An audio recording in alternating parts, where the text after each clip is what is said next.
Most people are obsessed with speed, fast money, fast healing, fast results, but we are coming to realize that real power and real transformation is slow, intentional, and sometimes messy. Yeah. But it's always earned in the realest way possible. And that means doing tough work, doing hard jobs, and doing manly shit that is required to actually learn the things we need to learn for ourselves without taking the easy way out. So, with that being said, my brother, what things are you working on or realizations that you've come across recently? Yeah. So I like the point that it takes a long time to come to that kind of growth, to come to that kind of level where you can now look down and teach other people.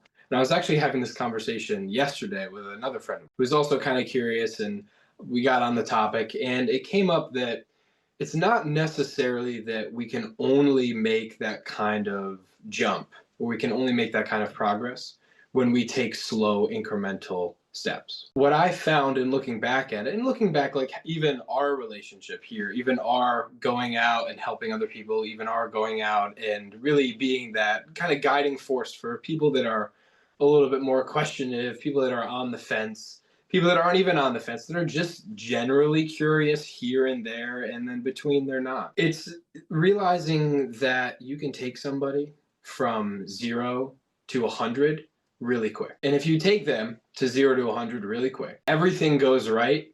That's awesome. If you can take somebody, that's perfect. If you can supervise and facilitate that process from jumping to that kind of speed and then boom, they're at this new place and they're completely fine, that just demonstrates the level of skill you have for facilitating and supervision of other people. Clarify that when you say taking someone from 0 to 100, you mean improving themselves, their skills at a Yes. very rapid rate, almost Very to a rapid. place where they're not even ready for that all the Yeah. time, right? Yeah. And that also comes with, and here's like the nuance of the real practice. Like if I have this person that wants to go this far and is willing to do, they just sit down and say, I'm willing to do anything, but I want this. I say, okay, we can make this happen. The fact of the matter is when people come in and they say, I want to be super powerful. I want to have all these abilities to heal people, but I'm not willing to, like travel outside of my local capital region, or I really can't devote a lot of time to this because I have my job and my part-time job at the same time. So you have to be really realistic with what you want, what you're willing to sacrifice to get there. And also realize at the same time, the point of it isn't to sacrifice it to, it's like for a period of time, if you want to make that kind of 0 to 100 jump, like we just talked about, you got to realize that you need devout focus, or you need to segment off enough space, time, learning, growth in order to make that kind of jump to come back. But you also have to realize that you're not coming back to the same place. You're a different person, it's a different place. And you've went through a lot of different bangs and walls in the meantime that a lot of people haven't. Now, I've seen people get so deep into this stuff so quick and it work out really well. And then I've seen people get so deep into this stuff real quick and it not work out well. And it And when you goes, say this yeah, stuff, you're talking about shamanism, shamanism, healing, growth. shamanism, healing, growth, that kind of stuff. Because at the end of the day, shamanism, how I look at it, is both a focus and it's supplemental. But in order to get to the point where you can use it as supplemental, it can't start as being your supplemental focus. It has to really have a time in your life where it is the focus. It's sitting down, this is the purpose, you are unwavering in your trajectory of it, and you're completely Mm. open to where it's going to take you. The reality of the matter is not a lot of people can do that. Not a lot of people can stomach it and sit down for the process between what Hawk, our teacher, our shaman, would call the periods of massive boredom intermixed with the moments of awe. And Mm. it's the practicing, if you're going to meditate any, practicing the panting dog, man, because you're going to be waiting by that door, waiting for somebody to walk through it for a long time before they do. But you have to always be ready for that. You have to always be ready for that. And if you're not, then that opportunity may come and another dog might be sitting ready right at the right time and then go out for the walk. And then you like, where are they? Where did they go? And they don't come back. Wow, it's a great point. And it reminds me almost of when I see these people online, or let's say millionaires online, and somebody approaches them and they say, "How did you get all this money? How did you get this car? What's the secrets?" And they never really give the same answer, but they give the same answer. It's always just like, "I'll work hard, grow your network, grow your self focus." It's so general, right? It's just super general. And then I, being a deep thinker, like go back to that and I say, what would I say to somebody if they asked me that? And let's say I was making $1 million. And this thought runs through my head quite often. And I always come to a deep conclusion, but I realized that people wouldn't get that if I told them. And so that's why people, or these millionaires, have a generic answer. Because if you really were to ask them that and sit down with them, it would take hours to get to the real answer, days maybe. And so this is the shedding of the knife, that what you're talking about is you're kind of like a dull edge on the knife, and what you have to do is sharpen yourself with that boredom, with that time, with those meditations, or with whatever those rituals are, that focus, that sheer determination that you have to sharpen your knife consistently and get to a point where you can say, okay, I'm ready for whatever is coming next. And when you become ready, it's not necessarily that you'll go to somebody's door and say, hey, I'm ready. Somebody or your supervisor, your teacher will come to yours and say, hey, you're ready. I mean, how we operate with Hawk is we have these talks anytime, anywhere, any place. And in the talks, in our conversations, we listen to Hawk, Hawk listens to us. And he'll always say, if we say it, you just said something, John, or you said something, Mish, that's a classic mark. Because there are classic marks that people go through, people realize. It's an individually unique process, but it's not individually unique on the realizations that a large amount of people come to. It's kind of like everybody can walk through the hallway, and there's a start point and there's definitely an end point. You're going to be It's a kind of like different. that flagpole on the way Yeah. up to the mountain. And once we reach that, it's like, okay, this is usually where people rest. Exactly. This is usually where people rest. You got up here. I'm not going to ask you if I'm at the top of the mountain, how'd you get up here? Because I know that you're not going to explain every single step you took to get up here because it's completely useless. And I'm not going to do anything with that information. So after you come to the top of that mountain, you hit your flagpole on the top and you have your conversations and you say, okay, I'm moving on. And you come back down and those guys are waiting for you right at the bottom and they stop you and they say, hey, Mish, hey, John, how'd you get to the top of the mountain? How'd you get up there? How'd you plant that flagpole? And you give them a generic answer. You say, look up at the flagpole and walk towards it. Buddy, it's that simple. The rest of the complex parts will come. You're going to have to stop and really think about, dang, how am I going to get up this cliff face? At a lot of different parts, or, you're going to stop for resting at different places. The places that you choose, the path you chose, the steps you take are not the ones that I am going to take. We're walking up the same mountain. We may run into each other at times and we may not. But the point isn't to run into each other. The point isn't to take steps. The point is to get to the top. And what we have to do to get there is secondary to the result. Well said. And this really what differentiates a world-class teacher or mentor from someone who's just new or who thinks they're doing it right is knowing when your student or apprentice is on his journey and where they are on their journey and when they are ready to take the next step and showing them the right ingredients for that specific formula for that cake that they're baking at that time. You don't just throw that chef into Gordon Ramsay's kitchen. You have to start him somewhere. You got to start in your own kitchen and then go Yeah. to school and then go to like the tournaments or the professional league, right? You step by step, you work your way there. And it's something that most people these days have been fooled or tricked, myself included, is to want everything so fast and everything needs to be sporadic and I need it now. And when I'm learning something, I have to be so careful with myself to say, okay, I'm only human, this is going to take some time. I know that I want to learn it now, but it's going to take some reps to Yeah. actually get it down. And that means different versions of the same rep. Hmm. That's a big factor Yeah. that a lot of people don't talk about. I can do Yep. the same rep, but there's thousands of different versions of that rep. Sometimes I can do it when I'm dehydrated. Sometimes I can do it when it's raining. Sometimes I can do it when I'm sore, right? There's all these different factors that play out, right? Some days I might not do a rep, but I'll do a different form of the rep. And so it's creating this encompassing masterpiece of one rep that gets you good. And I always think of the saying of, I believe it was Bruce Lee or some martial artist that, Yeah. Absolutely. yep, you already know what I'm gonna say. I don't fear the man who knows 1,000 punches, but I fear the man who does one punch 1,000 times. Hmm. And it's funny too because I had this conversation again with a friend. Guys come into the kitchen, they want to bring all their knives, all their stuff, all their equipment. They're coming from another one. They think they know what they're doing.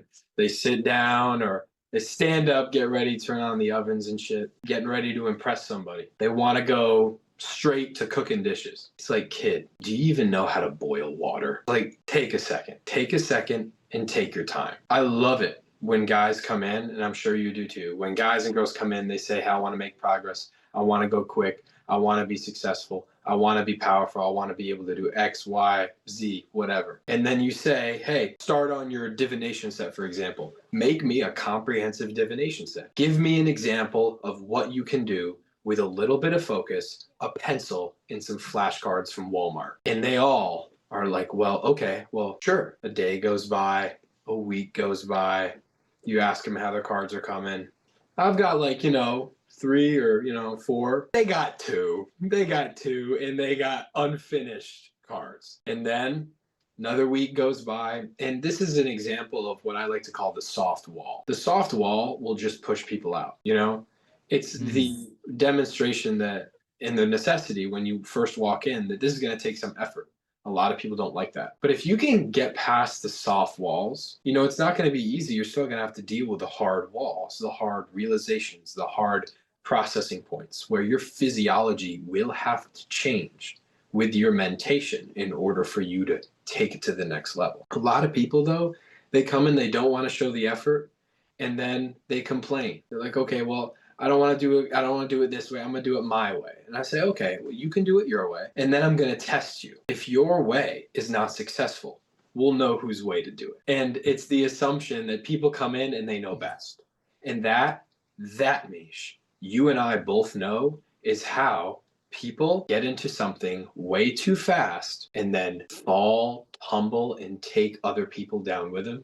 And we as providers can't and don't let that happen because we see it from the signs of what they exhibit and what they say. We could see it clearly We if, can see it clearly. yeah, and it's like you mentioned with the kitchen example, it's like, okay, do you know how to boil water? Okay, which pan are you going to use for that? Yeah. How high is your fire on the stove?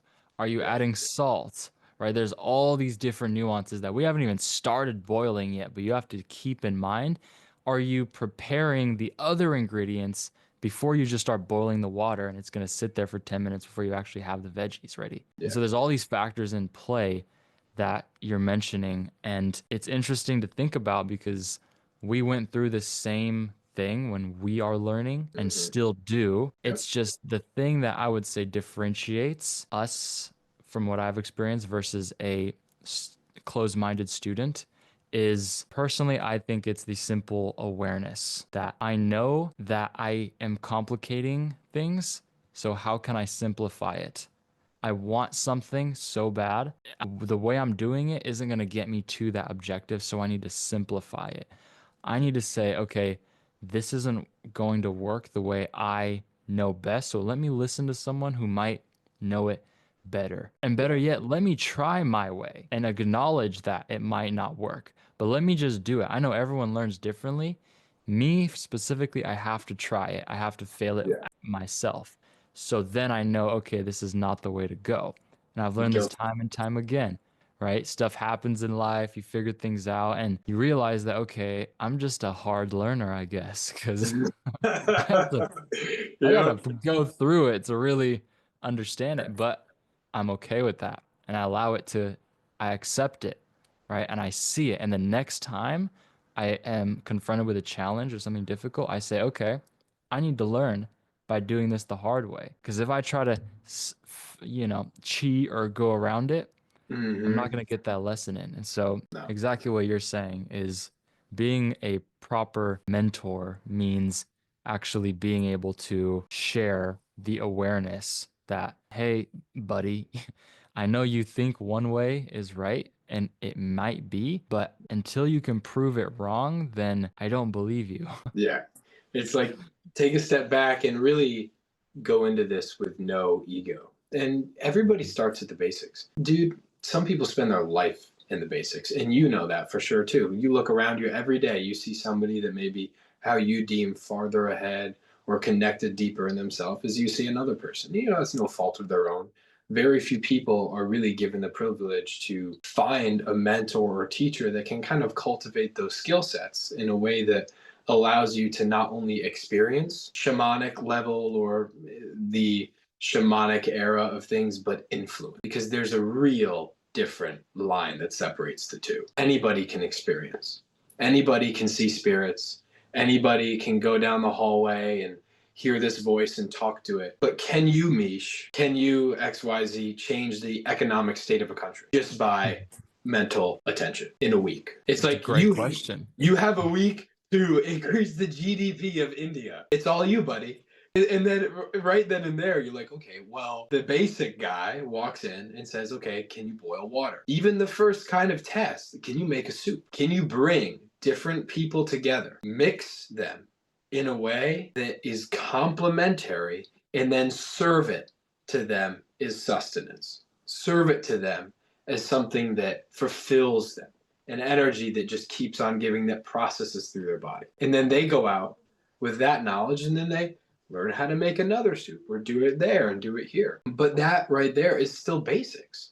But it's not, it doesn't mean it's not complex work. You know, complex work is completely subjective. I mean, in the samurai arts, what we see, if we see, say, somebody with a boken, which is just a wooden sword, or a just an actual katana, standing alone in the room, quickly practicing their techniques and swinging around the sword. We walk in and say, this person is clearly new. Because speed is subjective. Speed is not something that you demonstrate. Speed is something that you match. And you can only match the speed if you have an opponent. And therefore, you shouldn't be swinging it around quickly because it's not about speed, it's about timing in relationship. Mhm. Guys look on YouTube, guys look on Instagram Reels, and they see all these people going quick, like we're talking about. But it's not about that. And that quickness is just there to show off because any practitioner worth their salt is not going to be out on the media going quick because they know what they're doing.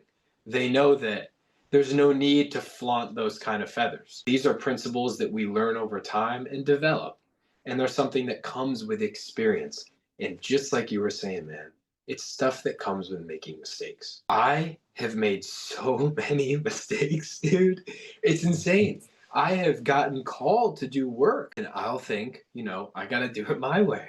And it doesn't work out. I've Mhm. hit walls before. I understand having people come to me, sitting down with them for 2 weeks, having deeper conversations with them than they've ever really had with anybody in their life. I understand how that person could look at me after that time period and say, John, I'm just not ready. I can't do it. Or make some excuse up to say, I just need to leave. I can't be part of this. It's too challenging. I want to keep all these things in my life and I don't want to sacrifice them. And at the end of the day, I say, hey, you don't have to. Everything, people just really go back into their natural fear response with this stuff, especially because, I mean, you even know too, it can get scary really quick. It can get scary and shocking the amount of things that people can do, especially when you've never been exposed to something like that in your life, or if you've lived in a very nice, you know, prim and proper religious upbringing in the Catholic Church and everybody's just kind. And then you get out into what's considered the Wild West, and you have the crazy people, you have the, you have the attention seekers, but you have those silent operators that you'd be lucky to get as an instructor, like what we did, the luck that we ended up with Hawk. And then you got to also understand that not a lot of people are that lucky, and the level of competent instructor is very low compared to the level of and amount of just shitty people there are out there. Oh yeah. And I love that you said silent operator. That really hits home for me as well because from a shamanic perspective, going from 0 to 100 too fast is like forcing a seed to bloom before it's rooted, right? Well, let's Yeah. talk about why. Why does this happen, right? It'll look impressive in that moment, like on social media, but it will cost you something much deeper because Yes. all transformation starts from the roots, Yeah. your ancestry, your energy body, your environment, your unprocessed trauma. If you try to ascend, get success, get spiritual power, get recognition, heal before clearing and grounding Yeah. those roots, you're building power on unstable land. So you may get results, but they won't actually be sustainable. And even worse, Yeah. it'll burn you out. Yes, it will. And then guess what? When a storm comes up and all the other little tiny trees that you've been feeding all this time because you have this big canopy, when a storm rolls in out of nowhere, because they never give notice, and uproot you, you fall and you smash all the saplings, all the underbrush that you had growing underneath your canopy because the growth is superficial. It's only above ground. And time is the real teacher,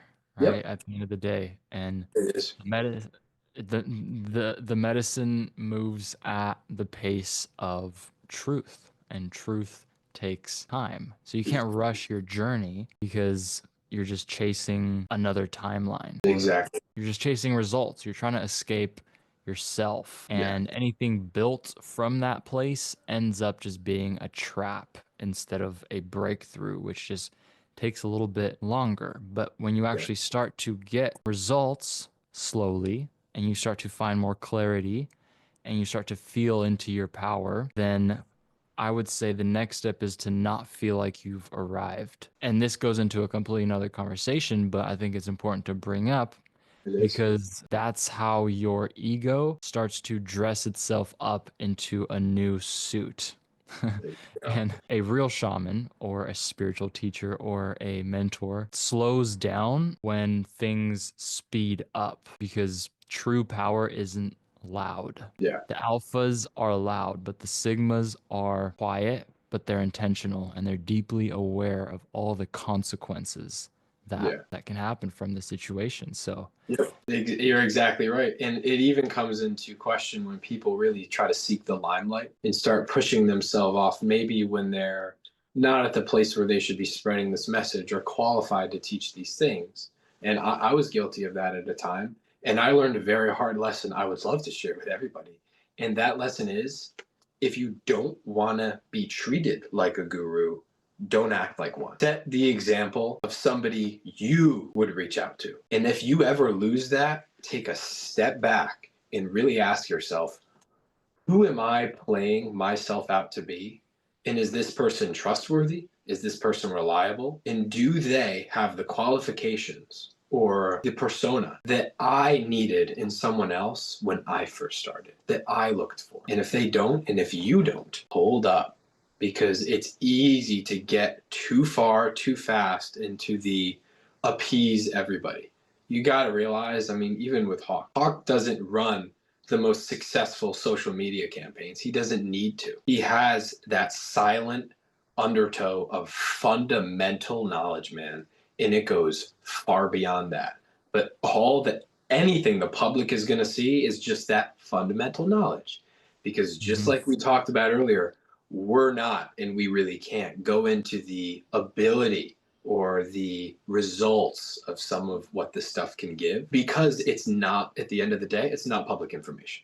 It's not public information. And if you want the information, you got to work for it. You got to work for it, and you have to prove your physiology, mentation, and energetic body is in a place that can handle and maintain that knowledge and that experience. Because that knowledge can't just be said to you, it has to be experienced through you. And Wow. that is when those aha moments come. So when people want to go out there and represent this and act like that, it's a matter of time before their ship just slowly sinks. It's not about how big the ship is. It's not about how many other people you can fit on it. It's about how safe is it and how many people you can guarantee can be on it without it ever collapsing. How well of a sailor are you? And what kind of storms have you been through? Because you can't call yourself a swimmer if you've only ever swam in a swimming pool. You're a swimming pool swimmer, not a swimmer. Jump 3 miles offshore in Hawaii. Tell me how good of a swimmer you are. When you start to feel those North Shore waves, man, it's different. It's a different ball game. You ever been in a riptide? It's that kind of thing. It's a big difference, Yeah. and it shows you how shallow social media can be because we never leave the initial, we don't even go out into the depths of any waters for the most part on social media, because how can you when you like you mentioned, you have to experience it. You can't see it, you can't just hear it, you have to feel it. And in this modern age, we worship hustle. Yeah. We're taught that faster is better. More output, more knowledge, more followers, right? How fast Yeah. can I monetize my healing? More It's quantity. Yeah. more quantity, exactly, which is not growth per se. It's consumption wearing a spiritual mask. And what we've been taught from Hawk is to deprogram that which doesn't serve you, and don't focus on the need for so much speed, Yeah. because power without patience is just ego on steroids. Right. Yep. And when the ego slows down, right, which it never really slows down, you have to slow it down because it's constantly running the show. It will push you into experiences that you aren't ready for and your nervous system wasn't exactly built to go through. And so this, what does that look like? It can be anything from doing tons of ceremonies, right? In 1 month, let's say you just want to do a bunch of ceremonies and sweat lodges and all this stuff in 1 month without actually taking the time to integrate all Mm. those experiences, right? And I mean, there's so many different Oh, yeah. ways I can say this, but Yeah. teaching someone something when you've never really healed it yourself. Yeah. Wanting to lead others before you've even learned how to follow. Yep. Exactly, man.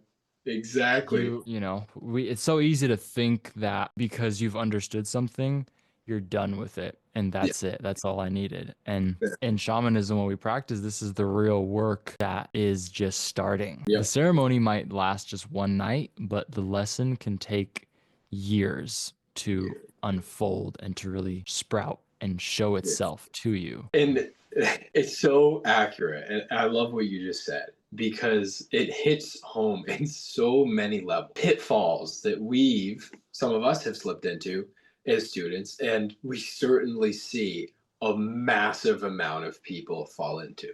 It's about quantity. It's about how many followers do I have? It's about how many people do I talk? What's my network?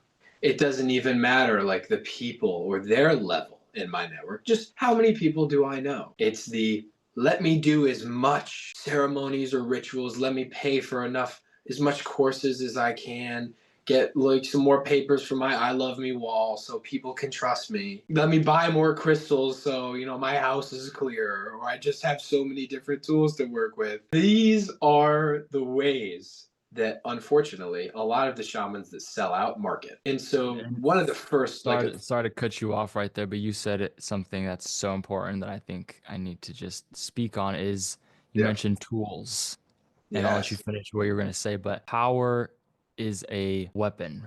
It's not a tool. And Yeah. people who rise too fast without being spiritually initiated end up just causing harm because they didn't process that themselves. And Sometimes it's not even because they're bad people. It's just because they're holding power they don't understand what to do with. It's like Exactly. it's like handing a sword to someone who's never been trained, a kid, Yeah. and say, "Here you go. Someone's going to bleed. I don't know who, but here's a sword, and we're just gonna see what happens." And it's a Yeah. lot of responsibility with that sword. And it's not just how you hold the sword, but when to use it, how Yes. to wield it, right? How to have control over it, how to manipulate someone else's sword coming at you. So it's a lot of different factors. But Yes. And to add on to what even you just said, because it's exactly true, you're handing out guns in the daycare. And it's even difficult with conversations like these to not hand out those guns in the daycare center because mhm, we have to be careful as, I wouldn't say higher level practitioners, but, entry level. We've done this for a few years now. That doesn't necessarily give us any credibility. Our credibility is our effectiveness and our experience and what we can provide. But as people that clearly, think, ponder this, and talk about it a lot, have seen it, have done it ourselves, we have to be careful about what we say here because somebody may process it entirely different than another person. But at the same time, we can't cater to the minority or the majority. We have to be completely open and honest. And the reality is that power, if given to the wrong hands or the underdeveloped hands, they may just use it to hurt and they may not even understand that they're hurting. And it's not their fault. yep. But at the end of the day, guess whose fault it is? It's our fault because we gave them the sword, we gave them the gun, and we should have known that they couldn't handle it at that time. And this, man, it's the soft walls that will push people out before they can get that kind of power. But once in a while, somebody steps through and that person becomes a liability. The progress that I made in my shamanic history was considered by some to be way too far, way too fast. I can't Mhm. speak for everybody. I can only speak from my experience in this regard. But I definitely had people say, John, you need to stop doing this. You need to stop doing that because you already have to hold yourself to this standard because I see where you're going and you're going to mess this up if you keep doing this. I was like, no, man, I got it. And then X amount of months later, I circle back. I'm like, okay, this all makes sense. I heard the same words come out of his mouth to tell me I was doing X wrong. He gave it to me in a metaphor or an analogy. And I understood it. I put the pieces together. I put the metaphors together in my own way. 3 months later down the line, when it's all crumbled and gone, now I looked back and said, wow, I understand what he meant by that, but I had switched the roles of the players in that metaphor. I had switched the roles of what I thought affected me or didn't. It was my fault. It's not that he told me the wrong thing. It's that I processed it in a way that couldn't realize that at the time before I made that mistake. And then again, this is where it comes to people come in and think it's scary. People come in and think, we're going to be unfair with them. No, because you and I have both went through an experience where we can say, hey, buddy, I'm not speaking from any high horse here. I made the exact same mistake, man. And I get it. I get it. But I'll tell you, the same thing my teacher told me. And you repeat that to them. And if they don't get it, you just smile and say, okay, man, go do it. Keep me updated. Or you don't even have to text me. You figure this out. You let me know when you're ready. Because that's exactly what we did, no matter what anybody told us. No matter what anybody told us. And at the end of the day, there are those walls that we just have to run at and just straight into to realize I got to climb over this or I got to go around it because I cannot pass this wall at this physical level. I have to change my state. And that's where the real growth comes in. And that's especially where that experience is developed. Wow. Yeah. 100%. I'm sold. And and so what you're saying is go deep, not fast. Go deep, not fast. What if going slower was actually faster? Sometimes it is because time here, so speed inherently is in relationship to time. And so we also have to realize that time is not a relative constant here. It can be changed. It's different for everybody. Everybody experiences time minutely differently. Of course, that's just accepted science. Now, what we posit and what we recognize, especially in the shamanic field, is that because of certain, you could say, blockages, history, it's a conglomeration of so many factors that we could talk about for days before we really get to the roots of. But at the end of the day, it's take everybody uniquely and realize that they're all on different time frames. I can take 5 people through a ceremony. I can take 5 people through a sweat lodge, and they're all going to process their own things at different times, whether that's through the sweat lodge or after. So what you have to do is account for the fact that people process at varying rates, speeds, and what is their really physiological clock where they can jump. I've had people where I've had, say, sex magic experiences with them that they're atheistic. Atheists. I get along with them so well. It's insane. And I go through these sex magic experiences with them, and I've led a few that have turned out very well. And obviously, I'm still in those infantile phases of that development, but I've given good result. And I've not only given good result, but those people have maintained those results after, which is a beautiful thing to see. Somebody Mm. take that and apply that in their own life in their beautiful way. Now, obviously, that didn't come without the explanations of what you and I both know of, and what you and I both know of how to manage that kind of interaction and that kind of developmental phase. But I've had people say, I feel 8 years older. I'm the same age. I just feel wiser. And that is really the root. That's that downloading of the knowledge from the practitioner or from the facilitator or in that experience to that person that is the receiver in that equation. And that's that overt example of this works. This works, but you need to be careful with it. Because as much as that is a beautiful gift, it's a deadly weapon if you do not make sure that this person is at a state to receive it and maintains it. Because the victim is a very powerful position. And when it comes to giving these beautiful gifts of power, Mish, to other people, and then they switch up and hit their wall, now you've got a problem. Now you've got to handle this situation. And so at the end of the day, a lot of this work, like we were talking about earlier, is finding the right people. And it's not the quantity, it's the quality. We're not doing this to get 1,000, 10,000 views. We're doing this to hit the people it's meant to hit and have them to realize the things they're meant to realize and take those steps. Not for the next week, not for the next month, but for the rest of their lives. As facilitators, it is our duty to create that delay, not as punishment, but as protection. And so I urge everyone out there to ask yourselves, what if you're not being blocked? What if you aren't late? What if you're just being prepared? Right? In shamanism, we would call this timing or sacred timing. The idea that your spirit delivers exactly what you can handle when you're ready, not when your ego says, I should be further along the journey by now. And the reason I say that is because many people go down this rabbit hole, and I've went down it as well, is, well, why am I not there already? Mhm. And you don't get the next step until you master the current one, right? And mastery doesn't come from information. Mhm. It comes from embodiment of what you're practicing. Leading by example. Leading by example, exactly. And not to get overwhelmed by the situation you have experienced in your past and allowing yourself to be fully present in this exact moment. And so if you feel frustrated, if you feel like others are just moving faster than you, what I would have told myself years ago Mhm. is to, it always comes back to metaphors. I love metaphors, and you taught me a lot of them. And so now I naturally continue to use them. Go ahead, brother. Let's hear it. Okay, I'm gonna use a nature metaphor because that makes the most sense for me right now. And I'm gonna include an animal. I'm gonna go with the jaguar because I saw something today on a jaguar that was so cool.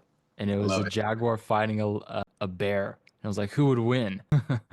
And the jaguar was just like a badass animal, right? But the metaphor I'll say is the jaguar is the most powerful or one of the most powerful animals, not because it runs the fastest, but because it waits in that stillness until the exact right moment to pounce and attack. So don't just chase movement and momentum all the time, but pursue alignment because Yeah.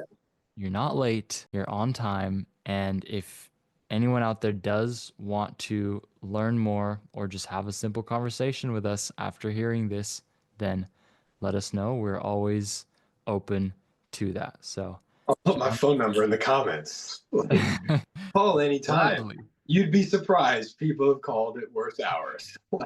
And honestly, it's that kind of open, it's that kind of silent authority that demonstrates proficiency, that demonstrates the lack of necessity to flaunt feathers in this and attract the wrong people. Because we can talk a lot about power, and we can have a lot of people in the audience be like, hey, I want power, I want power. I can mention sex magic. And people could, just get interested because they want to have sex or they're curious. Anything with sex on it's got to be good.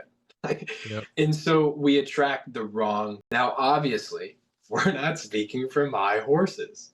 It's like I've heard the word, and of course, the first time I heard the word sex magic, I was fascinated. I was like, okay, well, how do I do that? How do I do that? As if there was one way to do it. And at the same time, it's realizing that there's so much variation, and not only this field, but there's so much variation more in people. And so everybody, like you're saying, Mish, is coming in or going out for a little bit on their own time frame. It was explained to me in a metaphor once where, sometimes you hop on the bus, you wait at the bus station, go down to it, you wanna ride the bus. Hop on the bus. You stay on the bus for a couple days and the bus stops somewhere else. It opens up its doors. A few people come in, a few people walk out, and you keep on going. And you got to realize that you can hop on and you can hop off the bus whenever you want. But that doesn't mean the next time you go to the bus stop and wait, it's going to be the same people on that bus and that bus is going to the same place, because it's not. And so that comes also with a weight of burden where it's okay, like I need to invest in this. I need to really commit to this. I need to hold myself accountable in this process. And also understand, give myself some grace of being human, because we certainly give that grace, because we've been at the receiving end of the whip with this stuff. And we've been told straight and out. We've been told this is what you need to do. We get it. We get it and we sympathize with it. And we hate for somebody to feel terrible after hearing that. The reality of the matter is it would be a wonderful world if everybody had an ability to do stuff like this. It would be a wonderful world if at the same time, because not everybody being able to do this makes it good, if people were at a level of understanding that was reflective to their ability. And more often than not, it isn't. And something's mismatched, and people are, on consequence, unbalanced and misaligned. Well said, brother. Well said. It's tough to finish this conversation because I feel It like is there's so many different rabbit to do. holes that we can go Yeah. down. Where do we start? Where do we end it, right? But I Yeah. guess my final message would be to not rely or put so much energy towards entertainment and Yes. needing to be entertained and excited and fun all the time because it's so easy nowadays to want to do the sex magic because it's fun, entertaining, and it gets your Exactly. juices flowing. And Amen. to do anything, to do sword work, and then think you're swinging swords and like you're a master because it's Yeah. exciting. You saw it in the movies. Entertainment and excitement gets the animal killed as it's crossing the road because it got excited at what it saw. And then Mm-hmm. that car came and ran it over. Don't focus on Yeah. entertainment. No. So that's my final message. And John, I appreciate you. Love you, brother. And I'm so Thank you. excited to Yeah. shoot this with you. I'm very excited as well, man. I look forward to our next conversations.